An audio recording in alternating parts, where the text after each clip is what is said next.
Warga Pasar Lama Bula bersitegang dengan tim penertiban, minta kebijakan Pemda. Sejumlah warga yang menempati kawasan pasar tradisional rakyat Bula terlibat adu argumentasi dengan tim penertiban gabungan pemerintah daerah Kabupaten Seram bagian Timur saat dilakukan penertiban dan pengosongan bangunan pada Rabu 8 April 2026.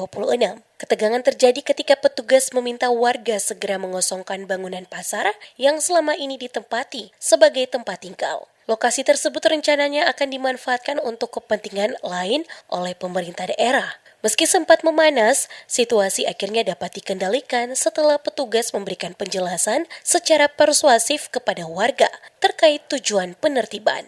Perwakilan warga, Ilham Rumodar, mengaku pihaknya pada prinsipnya siap meninggalkan lokasi jika memang akan digunakan oleh pemerintah daerah. Namun, ia meminta adanya perlakuan yang adil bagi seluruh warga yang masih menempati kawasan tersebut. Selain itu, warga juga berharap adanya kebijakan dari pemerintah daerah agar mereka tetap diperbolehkan tinggal sementara waktu selama bangunan pasar lama belum difungsikan kembali.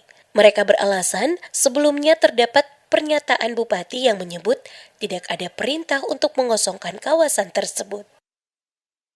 Katong masyarakat ini kalau mau dibilang ya sewaktu-waktu keluar saja Pak, saya nggak ada masalah. Jadi saya nggak ada persoalan untuk terkait katong, cuman ada kemarin sempat Pak Bupati ini ketemu dengan teman-teman pasar yang ada di bawah. Dan ada punya bahasa bahwa beta pernah bilang bahwa kalau orang dari LOS, apabila LOS itu belum dimanfaatkan. Nah jadi dengan dalih bahasa yang ada dan untuk tujuannya kemarin sempat ketemu dengan orang di sini. Tapi ternyata sampai sekarang kan Diketahui, pemerintah Kabupaten SBT melalui tim gabungan tengah melakukan penertiban dan pembersihan di kawasan Pasar Lama Bula. Langkah ini dilakukan karena sejumlah kios dan lapak yang dibangun sejak 2014 telah beralih fungsi menjadi tempat tinggal. Selain tidak sesuai peruntukan, sebagian bangunan bahkan ditempati tanpa pembayaran retribusi sebagaimana mestinya. Penertiban ini merupakan bagian dari komitmen Pemkab SBT dalam menata kembali aktivitas perdagangan serta merapikan kawasan Kota Bula.